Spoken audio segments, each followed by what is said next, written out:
Book 1, The Forest at the Edge of the World, Chapter 16. Expectations? I didn't expect this. 2.5 weeks later, two men sat in a dark office of an unlit building. Question, began the first man.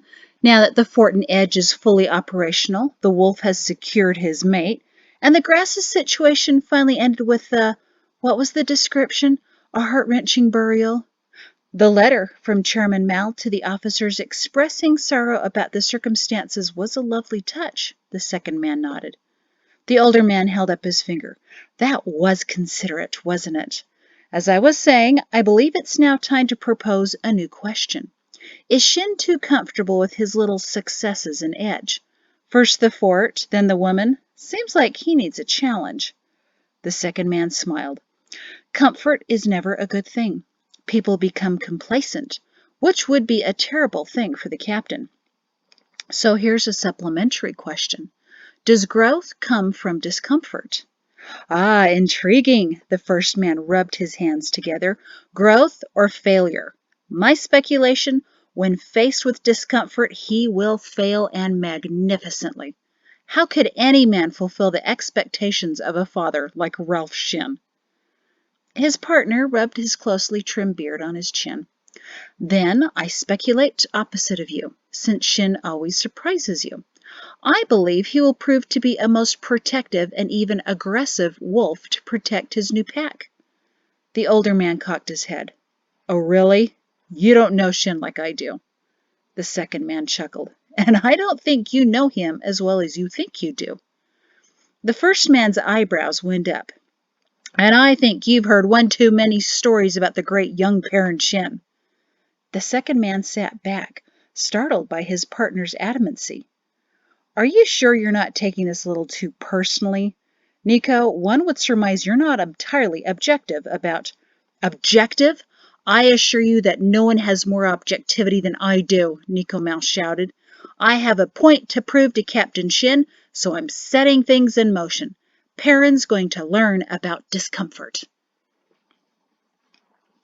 This is the last crate, right? Mari asked as she eyed the large wooden box that was placed, dropped, in her front garden. No, ma'am, sorry, the sergeant said as he went back to the wagon. This one, he grunted as he pulled it out, is the last crate. Where do you want it? Mari gestured to the other 3 crates already in the dirt. Right there. My husband will move them in. She tried not to grin when she said, my husband. After 2 weeks of marriage, the newness of it all was still so delicious. The sergeant dropped the smaller, heavier crate on top of the larger one. Hope you like books, Mrs. Shin, because I think that's all that's in this one. And I thought I already had every good book printed in the world. You could use the crates to make new bookshelves, the sergeant suggested as he brushed down his uniform. Do you want to stay and help build them? No, ma'am, the sergeant shook his head. I need to be getting back to Idamia. What an excuse. Tell Mrs. Shin thanks for packing all of this, I think. She glanced behind her and looked at the new study that had been completed earlier that week. Maybe it wasn't big enough. The sergeant tipped his cap and chuckled as he went back to the wagon where he'd spent the last 3 days driving to Edge. Again, congratulations on the marriage, Mrs. Shin. Hope you find wedded bliss all that you imagined. It has been for 2 weeks, she grinned. Until now. The sergeant laughed. I've known Captain Shin for many years. You're a perfect match for him. Good day to you. Mari waved as he clucked the horses to head to the main road. She smiled at the crates. It was going to cause an argument, she was sure. This was the second delivery of Perrin's things, and he had more books and maps than she expected.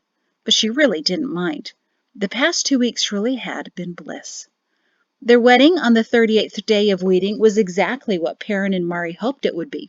Intimate with just the Shins, her mother, and the Densels. Although Perrin said it wasn't necessary that his mother, new mother-in-law, and great-aunt sobbed the entire time. Even Hogel shed a couple of tears. At least Mari remained composed, too excited to cry. The meal afterwards was exactly what Heisemem had hoped it would be. It seemed the entire village came out to the village green and brought a dish of something to share. There was enough donated leftovers that Perrin sent the remaining food up to the fort, which endeared him even more to his soldiers, but not the cooks. Even High General Shin was heard laughing a few times during the dinner, and judging by the amazed look on Perrin's face, Mari surmised that didn't happen very often. Since then, they'd been getting used to living with each other. Perrin made the mistake on their third day of issuing her an order, to which she responded by putting her hands on her hips. "You want forward progress? That's not the way, Mr. Shin." And more than once he had to remind her, "Your house? You said this was our house now, remember, Mrs. Shin?" While the past 2 weeks really had been bliss, anyone listening in on their conversations would have thought there was already trouble in paradise. They argued constantly over who decided what was for dinner and when, and who cleaned up afterward, what they did that evening, and where Perrin's things should go in the house. They started arguing even before the wedding, when Perrin came by on his day off to build a new bed for them that took up nearly the entire upstairs bedroom and threatened to burst into the adjoining attic. Mari had skeptically evaluated the massive timbers Perrin had hauled up there, with the help of a winded Lieutenant Karna. "I was actually imagining a standard-sized bed." Perrin raised an eyebrow at her. "I'm not a standard-sized man, Mari. The new bed will fit if you jump on it from the small desk. We need a big bed. You don't want me kicking you at night, right?" "No, but I would have preferred that you tell me your plans for my—" He raised an eyebrow again at her. She corrected herself, "our bedroom. I don't even know where to get a mattress and ticking big enough." "You can't," he grinned. "Has to be special ordered from Rivers. Should be here tomorrow evening." "You already bought the mattress?" "You'll love it, I promise. I slept on something similar when I was posted in Vines. It's rather pricey, but the most comfortable blend of straw and down." "But you didn't even ask my opinion." "Think of it as a gift. That bookshelf has to go, by the way, down into the new study, which I just found out you paid for. We were going to split the cost evenly, remember?" "I was never going to let you do that. You paid for the house years ago, so the least I can do is pay for the new study and the bed." "But that's not what we agreed." "Well, I came up with something better." It was the slow, dragging noise coming up the stairs that stopped their bickering. "I could use some help here," Karna said as he struggled to bring up 2 more large timbers. Mari and Perrin glared at each other as Karna dropped the beams in the room with a resounding thud. As he wheezed, Mari discovered something about the way she and Perrin functioned. Their glares were shifting into something just as intense, but no longer angry. She realized Karna was speaking again. "Down in the wagon is still plenty of lumber, so if the 2 of you would just kiss and make up already, I'd appreciate it." Something was happening in Perrin's eyes, and Mari had the same thought. "Karna, if you'd excuse us for a moment, that's precisely what we do right now." "Honestly," Karna continued his complaining as he tried to catch his breath, "I'm a little worried that the larger officers' quarters might not be mine at the end of next week, the way you two keep debating things." "No problem there, Lieutenant," Mari thought as she watched the gleam in Perrin's eyes take an additional level of sharpness. A small smile was forming on his lips, maybe because they were standing in what was to be their bedroom, but she felt her breathing start to increase as she held his deep gaze. It was precisely the debating that did it to them. It was the arguing that opened some gate, started a flow that wasn't to be diverted, like the force of canal water channeled from the river. Once the current hit you, it was nearly impossible to stand against it. That's when she decided it was likely a good idea Karna was there. Even at their age, it seemed they needed a chaperone. Still, she was too preoccupied with watching Perrin's face to notice that Karna was saying something again. There was a flood-like intensity in Perrin's eyes now. "I said ahem." Perrin blinked and so did Mari. They looked sidelong over to Lieutenant Karna, almost sheepishly. He tried not to smirk, probably worried that it wasn't appropriate, but he did give them both a stern, evaluative gaze. "I see," he said slowly, as his captain and Miss Pato turned pink in the realization that he was in the room. I misread the previous situation. That's poor soldiering of me. I now see it's exactly the opposite. Shin, aren't there more timbers to bring up here? Perrin nodded and turned back to gazing at his future bride. That's right, Brillin. Go get them for me. I have one or two things I'd like to argue here first, so take your time. Mari giggled and Karna scoffed loudly. No, Shin. I think I need to remain here to protect Miss Pato from potential danger. You go fetch, sir. He shook his head and sat down on the wood he'd brought up. If you two aren't the strangest couple, he mumbled, but apparently perfect for each other. Mari laughed in embarrassment as Perrin glared at his lieutenant, eventually shrugged in reluctant agreement, then jogged down the stairs to retrieve more lumber. Karna ended up staying the entire day to help his captain more quickly construct the bed frame, and also, he claimed, to make sure that Miss Pato was kept safe by an objective member of the army of Idemia. By the next evening, the massive bed frame was finished, and the enormous mattress, which was heavier and bulkier than Mari could have imagined, arrived. It was dragged up the stairs and hefted into place by Perrin and Karna. It did fit, barely, with plenty of room underneath for storage crates. Well, Perrin beamed when pride at his creation. I have to admit, it's not bad. Mari eyed the massive timbers turned into simple furniture. Apparently the blood of the high generals had never been tainted by craftsmen with artistic leanings. She wondered if, left to their own devices, the Shin men would have opted for clubs torn off of trees instead of elegant swords with ornate hilts. Certainly sturdy. If it would make things easier, Miss Pato, Karna leaned against the wall, I could step into the hall to let you two debate this in private. But I have to warn you, I'm staying within earshot, and I can report you to Director Densel if I must. Insulted, Perrin scowled at him, but Mari laughed.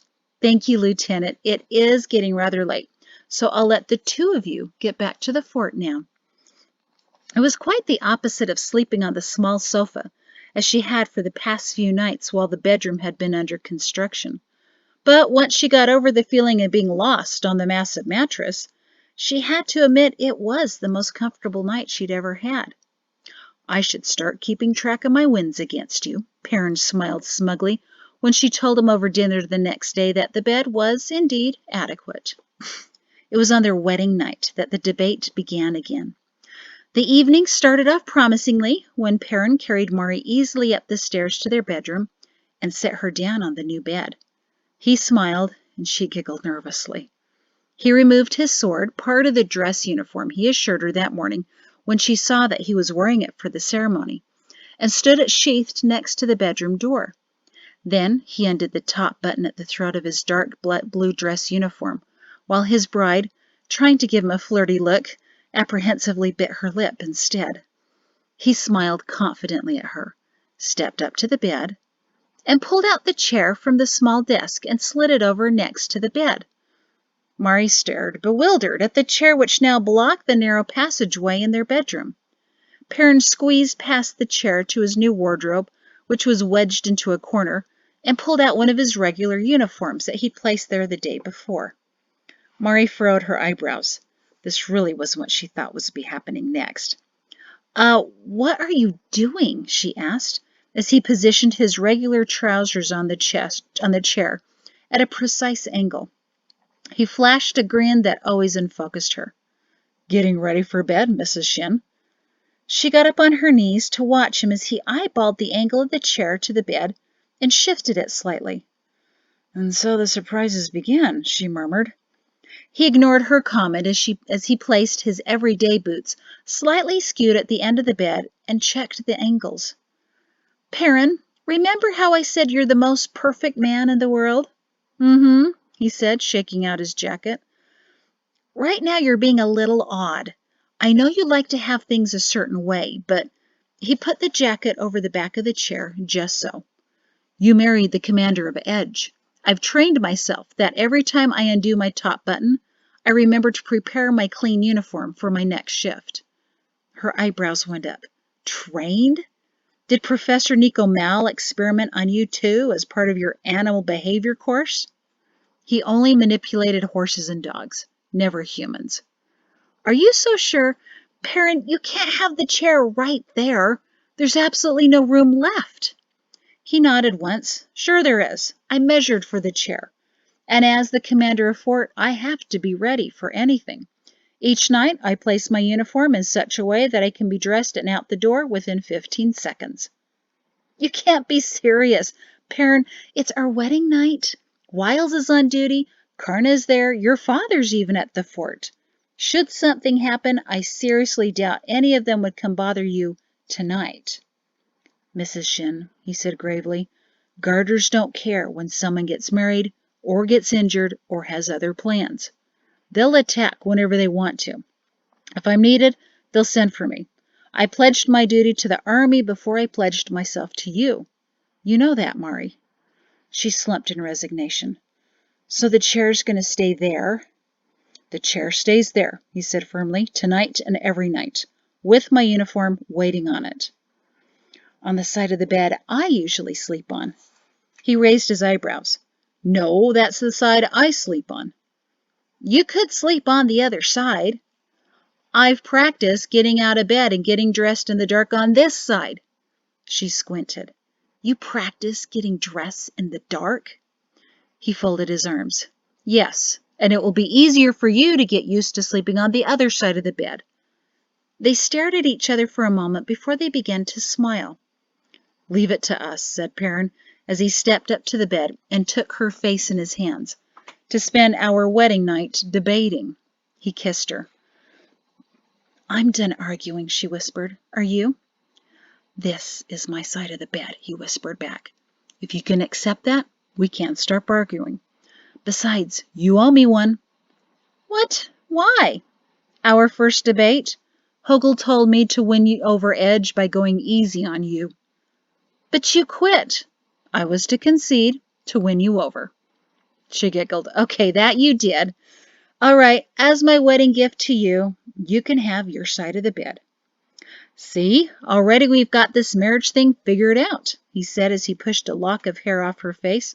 Just always agree with me, and our marriage will be perfect. Don't count on it. Just stop talking and kiss me. That's what Mari was trying to do when he suddenly said, like the back of a turtle. She paused in mid-pucker. What? I figured it out. Your eye color, he said, just inches from her face and staring deeply, analytically, into her eyes. Like the back of a turtle. Grayish, brownish, greenish. Maybe if the turtle were more of a honey color, though, then... Are you trying to be romantic? It's our wedding night, he explained, and Mari thought she heard a touch of nervousness. I thought it would be appropriate. First mushrooms, now turtles. Your description of my eyes are starting to sound like one of my mother's more unusual recipes. Forget the sweet talk, Perrin. I realize we do better when we argue. No, I really don't think... The only way to shut him up and prove her point was to kiss him. He mumbled as he kissed her back. I have to admit, you might be onto something. Fortunately, the forest was quiet that night, and ever since then. But even so, she begged him to demonstrate how he could get dressed quickly in the dark. He refused. I don't do any kind of performance unless I'm in the amphitheater. But when the time is right, you will be glad I can move so fast. No one's faster than me. So for the past 2 weeks of married life, they deliberately argued about everything, just so they could get to, well, resolving the issue. That was the most discreet way to refer to it.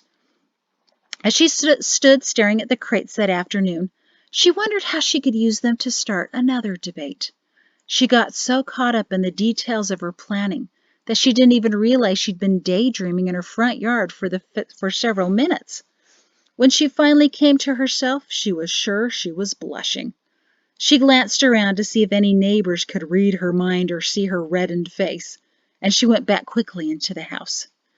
Perrin wasn't due back from the fort for another hour, so she had some time to figure out where to place the rest of his possessions.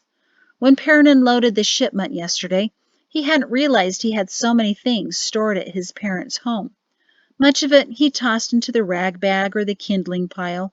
He wasn't sentimental about his lieutenant's uniform or any of his clothes or school writings from when he was growing up. But Mari knew that he was most anxious about the shipment arriving today. He had a collection of old books and maps that he treasured because no one else did. His rescuing old writings from the trash heaps of the garrison was one of the many things she loved about him, and every day she discovered something new. All in all, being married was an amazing, intriguing surprise, one after another. But surely this will be the last surprises, she smiled as she looked at the many waiting crates. After this past season and a half, how could anything be more exciting? It was the beginning of harvest season, 2.5 moons after their wedding, that an urgent knock came to their back door late at night. Perrin scrambled from the bed into his trousers, landed into his boots, and threw on his jacket in just seconds. Wow, Mari whispered, duly surprised. He barreled down the dark stairs, somehow simultaneously buttoning his jacket while fastening his belt holding the sheathed sword around his waist. Before she could get her bedclothes covering on to follow him, she heard the back door slam. She was alone, and the sky was black. "Ambush, sir! 2 of the soldiers on patrol by the forest. Suddenly they were cut down," the private hurriedly related. He and the captain mounted the horses the private brought with him. "How long ago?" Captain Shin demanded as he wheeled his horse around and kicked it into a run toward the fort. The private followed. "Unsure of the initial ambush happening, sir." "Unsure? How can you be unsure?" "Well, one of the wounded thought they were hit maybe 10 minutes ago by now." Captain Shin tried not to swear under his breath, but a few words slipped out anyway. "Unacceptable! Is anyone in pursuit?" "Just about the whole fort, sir. Lieutenant Karna sent everyone out into force. He stationed himself at the edge of the forest." 10 minutes, Captain Shin whispered to himself. 10 minutes. Mari heard the horses galloping away. She made her way down the dark stairs and sat on the little sofa to wait his return. In all the years she'd lived there, she'd never noticed before how shadowy and silent the house could be late at night. She secured each door and sat down again, suddenly feeling cold, although that night was the warmest all year. "Lieutenant," Captain Shin barked a few minutes later as his horse stopped abruptly in front of Karna at the edge of the woods. "Report." "Captain, they're everywhere," Karna cried, slightly panicked. "Nothing's secure. Reports of at least 4, maybe up to 6 groups. Garters, we're sure." "And how are you sure, Karna?" Shin slid off his horse and drew his sword. He looked up into the dark forest, searching for movement, and heard shouts coming from the west. Well, who else would it be, sir?" "Descriptions," Shin demanded. "Give me descriptions." Karna nodded quickly, remembering. Dark clothing, dirty faces, and from the wounds on the soldiers, jagged blades. "Condition of the wounded?" "Surgeon thinks they'll survive, sir." Captain Shin growled and looked at the trees. "Now what, sir?" Karna asked. "We find them. No more wounded and certainly no fatalities," he announced and marching straight north. "Captain, where are you going?" "Where the garters are. Wiles," Shin called to the sergeant major, jogging up from the fort. "You will replace Lieutenant Karna as point commander. Karna, you and I are going to put a stop to this right now." "But, sir," Wiles exclaimed, "we've been through this before. You can't go into the forest." Karna nodded in agreement. "Says who?" Shin challenged. Wiles held up his hands helplessly. "Your father, for one. The rules of the army state—" "There are rules," Shin stopped, turning to face the 2 men. "Rules for when to attack, how to cut my soldiers, who's allowed where." "Well, sort of expectations," Wiles spluttered. "Expectations? I didn't expect this," Shin shouted. "Did you, Wiles?" Wiles swallowed hard and shook his head in surprise at the accusation. "I will require no one else to enter the forest," Shin promised. "But Karna, you're with me now." "Yes, sir," the lieutenant said feebly, and jogged up to the captain. He drew his sword, and together the 2 men disappeared into the trees. Wiles stood frozen in place. Eventually, he covered his mouth with his hands. "Not supposed to enter the forest. Not part of the plans," he mumbled.